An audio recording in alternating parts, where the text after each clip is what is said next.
નમસ્કાર મિત્રો, હું વાજા ભાવેશ બધા જ મિત્રોનું હાર્દિક સ્વાગત કરું છું. કેમ છો બધા? મજામાં ને?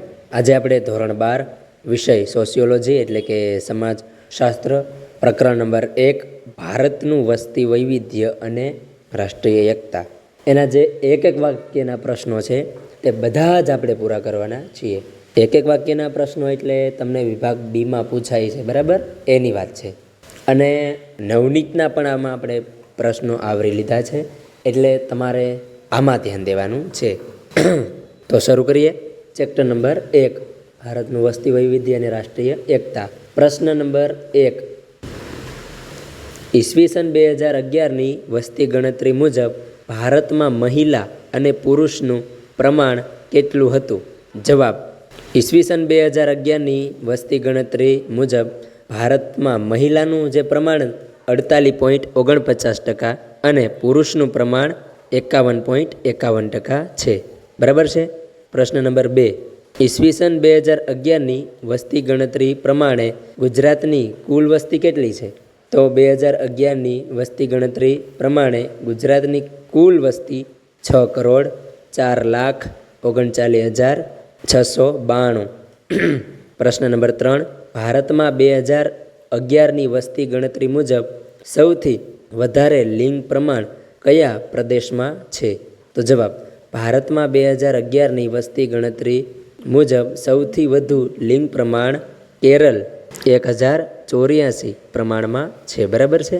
પ્રશ્ન નંબર 4, ભારતમાં 2011ની વસ્તી ગણતરી મુજબ સૌથી ઓછું લિંગ પ્રમાણ કયા પ્રદેશમાં છે? તો ભારતમાં ઈસવીસન 2011ની વસ્તી ગણતરી મુજબ સૌથી ઓછું લિંગ પ્રમાણ કેન્દ્ર શાસિત પ્રદેશ દીવ અને દમણમાં માત્ર 618 છે. બરાબર. નેક્સ્ટ, ગુજરાતમાં 2011ની વસ્તી ગણતરી મુજબ અનુસૂચિત જનજાતિનું પ્રમાણ સૌથી વધુ કયા જિલ્લામાં છે? તો જવાબ: ગુજરાતમાં 2011ની વસ્તી ગણતરી મુજબ અનુસૂચિત જનજાતિનું સૌથી વધુ પ્રમાણ ગુજરાતના ભાવનગર જિલ્લામાં નહીં પણ ડાંગ જિલ્લામાં છે સૌથી વધુ. બરાબર. જે 94.65% છે ડાંગ જિલ્લામાં. નેક્સ્ટ, ભારતમાં કેવા પ્રકારનું વસ્તી વૈવિધ્ય જોવા મળે છે? તો ભારતમાં લોકોની રહેણી કહેણી, જીવનશૈલી, પહેરવેશ, આર્થિક પ્રવૃત્તિ, રિવાજો, ઉત્સવો, તહેવારો, ભાષા, તીર્થસ્થાનો વગેરેમાં અનેક સંસ્કૃતિ વૈવિધ્ય જોવા મળે છે. બરાબર. નેક્સ્ટ, માનવ વસ્તી કોને કહેવાય? જવાબ: સમાજમાં વ્યક્તિની સંખ્યા એટલે કે જનસંખ્યાને માનવ વસ્તી કહે છે. બરાબર. નેક્સ્ટ, વસ્તીની જાળવણી કરવી શા માટે અનિવાર્ય છે? જવાબ: સમાજે પોતાનું અસ્તિત્વ અને સાતત્ય ટકાવી રાખવા માટે વસ્તીની જાળવણી કરવી અનિવાર્ય છે. નેક્સ્ટ, વસ્તીનું કદ શાના પર નિર્ભીત છે? તો વસ્તીનું કદ જન્મ, મૃત્યુ અને સ્થળાંતર પર આધારિત છે. નેક્સ્ટ, વસ્તીના માળખામાં કઈ કઈ બાબતોનો સમાવેશ થાય છે? તો વસ્તીના માળખામાં વય જૂથ, લિંગ પ્રમાણ, ગ્રામીણ શહેરી સમુદાયો, સાક્ષરતા વગેરે બાબતોનો સમાવેશ થાય છે. નેક્સ્ટ, ભારતમાં કેવા પ્રકારનું વસ્તીનું વૈવિધ્ય જોવા મળે છે? જવાબ: ભારતમાં વય જૂથ, લિંગ પ્રમાણ, ગ્રામીણ શહેરી વસ્તીનું પ્રમાણ, સાક્ષરતા, ધાર્મિક જૂથો, ભાષાકીય જૂથો, જાતિ પ્રમાણ, જન્મ પ્રમાણ, મૃત્યુ પ્રમાણ, સ્થળાંતર, લોકોનું પ્રમાણ વગેરેમાં વસ્તીનું વૈવિધ્ય જોવા મળે છે. નેક્સ્ટ, ભારતમાં કેવા પ્રકારનું ધાર્મિક વૈવિધ્ય જોવા મળે છે? તો ભારતમાં જગતના તમામ મુખ્ય ધર્મના નાગરિકો વસવાટ કરે છે. તેઓ પોતાના ધર્મની આચાર સંહિતા ધરાવે છે. તેઓ પોતાના ધર્મ સ્થાનો, ધર્મ ગ્રંથો, ધાર્મિક તહેવારો અને વ્રતને આધારે પોતાની જીવનશૈલીની રચના રચે છે. બરાબર. આ પ્રમાણે ધાર્મિક વૈવિધ્ય ભારતમાં જોવા મળે છે. નેક્સ્ટ, ઈસવીસન 2011ની વસ્તી ગણતરી પ્રમાણે ભારતની કુલ વસ્તી કેટલી છે? તો ઈસવીસન 2011ની વસ્તી ગણતરી પ્રમાણે ભારતની કુલ વસ્તી 1,21,91,921. મિત્રો નવનીતમાં આમ છે 1,21,08,54,977. આ જોઈ લેજો બરાબર. પાઠ્યપુસ્તકમાં જે હોય તે સાચું બરાબર. ઈસવીસન 2011ની વસ્તી ગણતરી પ્રમાણે ગુજરાતમાં મહિલા અને પુરુષની પ્રમાણની ટકાવારી કેટલી છે? તો ઈસવીસન 2011ની વસ્તી ગણતરી પ્રમાણે ગુજરાતમાં મહિલાનું પ્રમાણ 47.90% અને પુરુષનું પ્રમાણ 52.10% છે. અને મિત્રો આપણે જે ભારતની કુલ વસ્તીની વાત કરી બરાબર, તો 1,21,1,93,422 બરાબર. ચોક્કસ આ જ આંકડો સાચો છે. એના પછીનો જે પ્રશ્ન છે આપણે જોયો ટકાવારી બરાબર ને, મહિલાની અને પુરુષોની. ખબર છે ને કેટલી છે એ કહી દઉં એકવાર.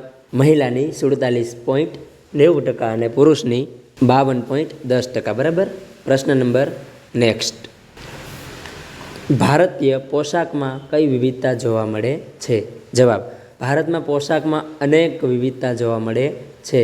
પોશાકને કારણે જુદા જુદા પ્રદેશની ઓળખ ઊભી થાય છે. દાખલા તરીકે પંજાબી ડ્રેસ, ગુજરાતી સાડી, મહારાષ્ટ્રીય સાડી વગેરે ધર્મ આધારિત પોશાક પણ સંસ્કૃતિમાં વધારો કરે છે.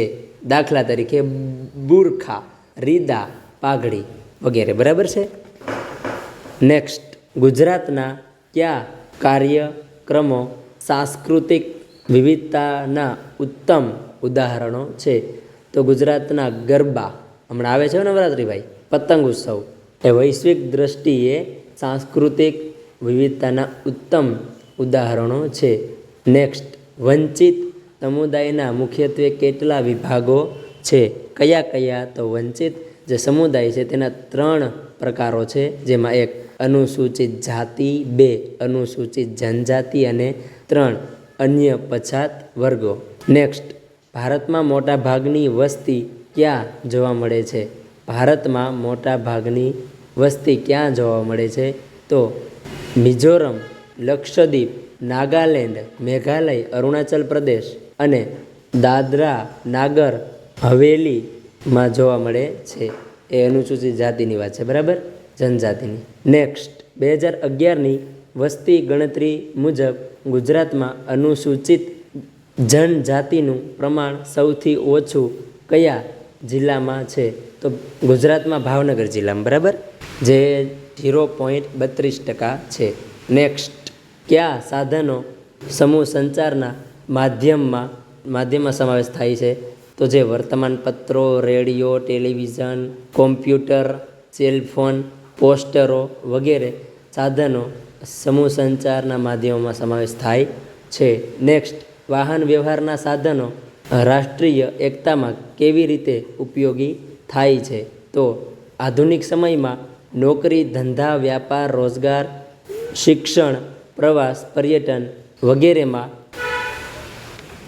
માટે બરાબર દૂરના વાહન વ્યવહારમાં ઉપયોગ કરે છે. પ્રવાસ, પર્યટન એ બધું બરાબર. આ સંસાધનો દ્વારા નાગરિક એકબીજાથી નજીક આવે છે અને પ્રદેશ અને રાષ્ટ્રીય એકતામાં ઉપયોગી બને છે. તો અહીં આપણે આપણા પહેલા પાઠના એક વાક્યના પ્રશ્નો બધા જોયા બરાબર. ક્ષતિ થઈ હોય તો માફ કરજો. જય હિન્દ, જય ભારત, જય જય ગરવી ગુજરાત. આવજો.